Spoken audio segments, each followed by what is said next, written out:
Have you ever sat at your desk and thought, what would it actually take for someone to get fired from this place? Most people assume dismissal is something that builds up slowly over years.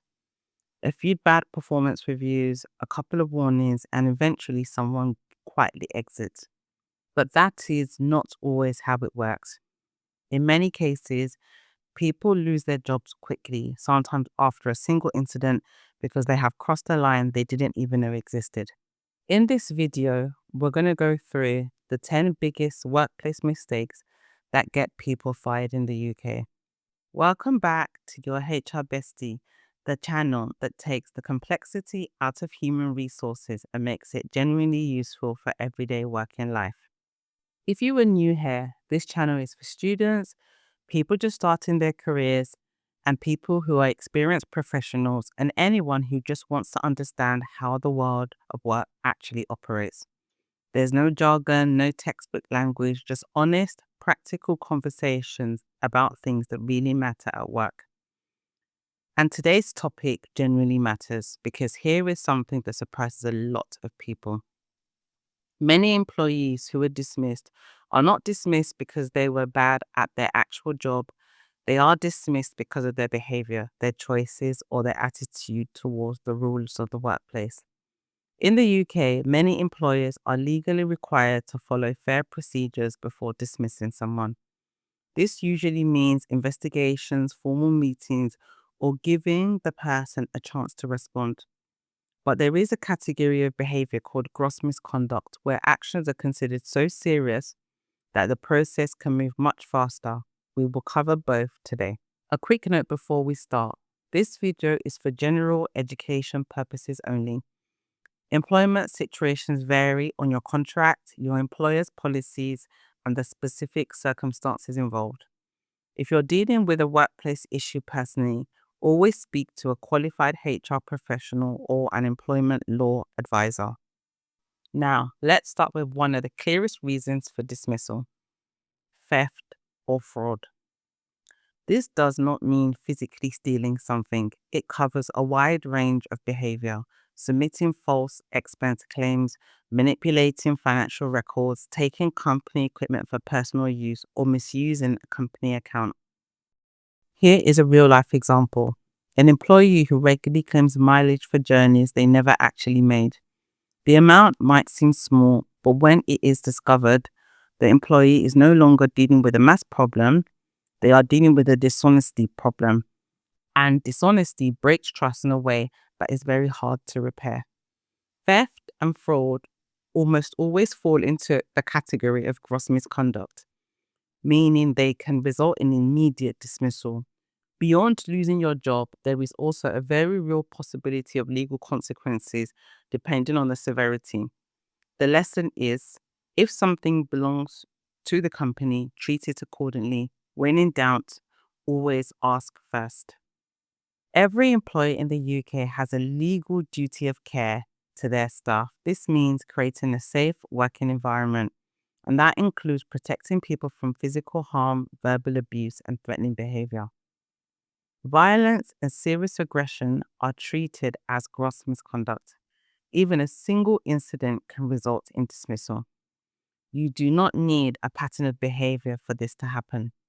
One serious event is often enough. Think about a workplace disagreement that escalates badly.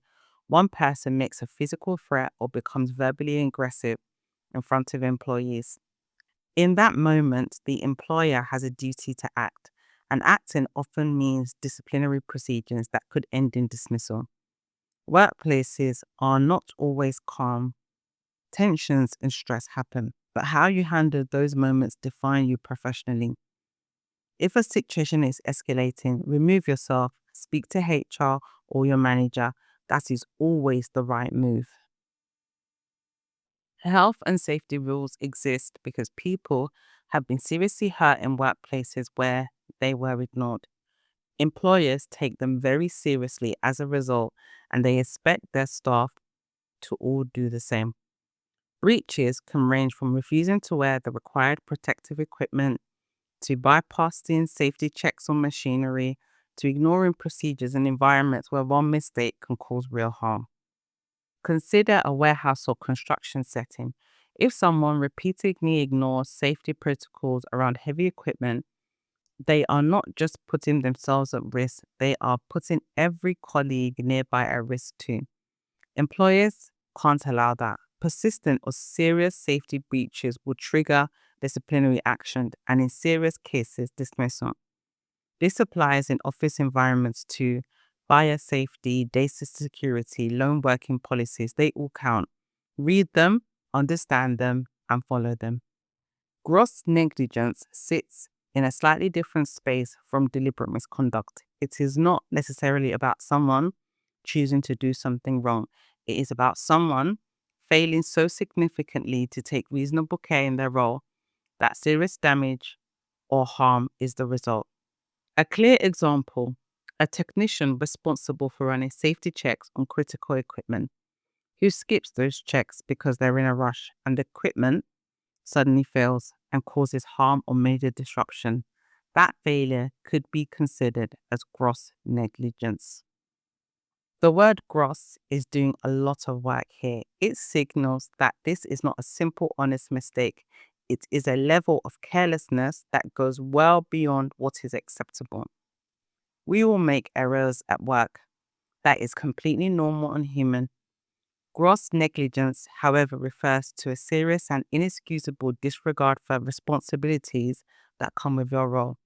That is a very different thing. Let's be clear about something first. The occasional late morning or unexpected absence is not what we're talking about here. Life is unpredictable, and any reasonable employer understands that. The issue arises when absence or lateness becomes a persistent pattern, particularly without explanation or communication, or in direct defiance of the employer's attendance policy. Employers depend on their teams to show up. When someone repeatedly fails to do that, it puts pressure on colleagues, disrupts workflow, and signals that the individual cannot be relied upon. In the UK, before dismissing someone for attendance, employees are generally expected to follow a fair process, which includes verbal warnings, written warnings, and a genuine opportunity to improve. But if the pattern continues after warnings and support, dismissal becomes a legitimate outcome. The advice is straightforward. Communicate. If you're going through something difficult, health issues, family pressure, personal challenges, talk to your manager or HR team early. Most employers will work with you. What they will struggle with is when you are silent. Trust is the foundation of every working relationship, and dishonesty in any form can shatter the foundation very quickly. This covers a range of situations: lying on a CV about a qualification you do not actually hold, altering company records to cover up a mistake, submitting timesheets for hours you did not work. Each of these involves a deliberate decision to deceive the employer, and that is something most organizations find very difficult to come back from. Here is what makes dishonesty particularly damaging, even if your actual job performance was solid. The discovery of deliberate deception changes everything. The employer can no longer be confident that what they are being told is true. And without that confidence, the working relationship becomes impossible to sustain. If you ever make a genuine mistake at work, own it. Covering it up, or worse, falsifying records to hide it, almost always makes things significantly worse. Insubordination. This is a word that sometimes makes people defensive, so let's define it clearly. Insubordination does not mean having a different opinion from your line manager. It does not mean raising a concern about a decision. Those things are healthy and completely normal. Insubordination means deliberately and persistently refusing to follow lawful and reasonable instruction for someone who has authority over you, especially when that refusal is confrontational, disrespectful, or aggressive. For example, if a manager asks you to complete a task that clearly sits within your job responsibilities and you refuse without a valid reason, and this keeps happening, that is insubordination. it can escalate through the disciplinary process quite quickly. The key word here is reasonable. You cannot be expected to follow instructions that are unlawful, unsafe, or that ask you to act unethically. If something feels wrong, raise it formally, but be professional to handle disagreement through dialogue and not defiance. Not all dismissals are about misconduct. Sometimes the issue is capability. An employee who, despite genuine effort and support, simply is not meeting the standards the role requires. UK law is very clear on this. Before an employer can dismiss someone for poor performance, they are expected to give that person a real chance to improve. That means clear feedback about what is falling short, a structured performance improvement plan, appropriate training or support, and a reasonable time frame to show progress. If performance does not improve after all of that, the employer has grounds for what is called a capability dismissal. It is a legitimate reason for ending employment. If you ever find yourself in a performance improvement process, engage with it fully, ask questions, accept the feedback, even if it's uncomfortable, show that you are genuinely trying. Most managers and HR teams would far rather see someone succeed than go through a lengthy dismissal process. Misuse of IT or social media. This is one of the most common reasons people face disciplinary action today, and one that a lot of employees genuinely underestimate.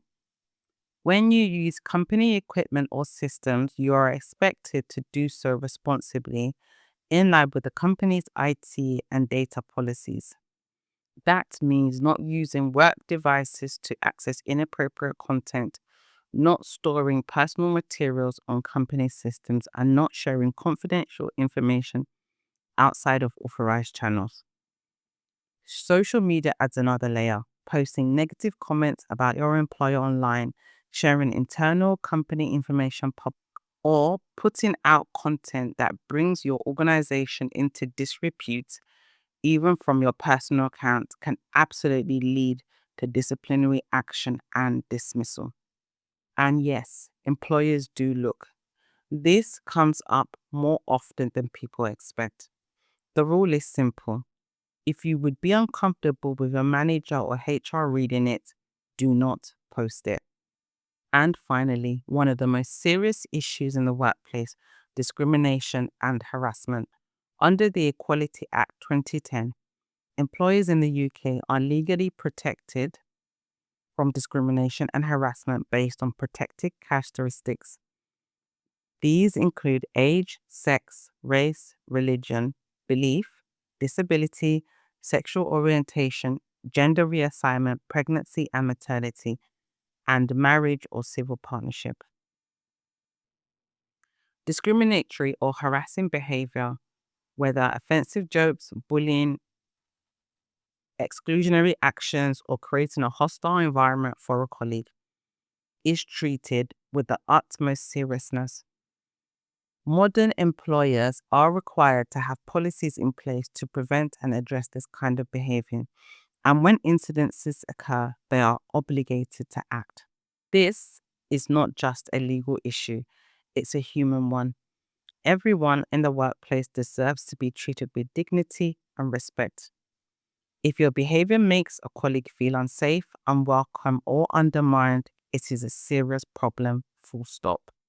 Here is a really positive takeaway from everything we have covered across both videos. Almost every single one of these mistakes is entirely avoidable. And here are 4 things you can do right now to protect yourself. Read your company policy. Most organizations provide a staff handbook when you join. A lot of people never read it. Do not be that person. These documents explain what is expected of you and what could lead to disciplinary action. They are genuinely worth your time. Communicate early. Whether it's a workload issue, a personal challenge, or confusion about expectations, raise it early. Problems caught early are manageable. Problems left to fester rarely stay small. Stay professional in person and online.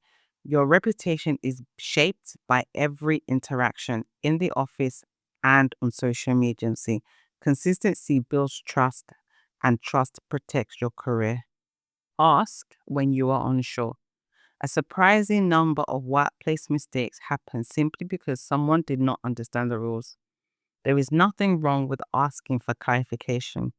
It shows exactly the kind of self awareness that employers value. In this video, we have covered 10 workplace mistakes that commonly lead to dismissal in the UK. Theft or fraud, which is a fundamental breach of trust. Violent or abusive behaviors, a single incident can be enough. Breaching health and safety rules protects you and everyone around you.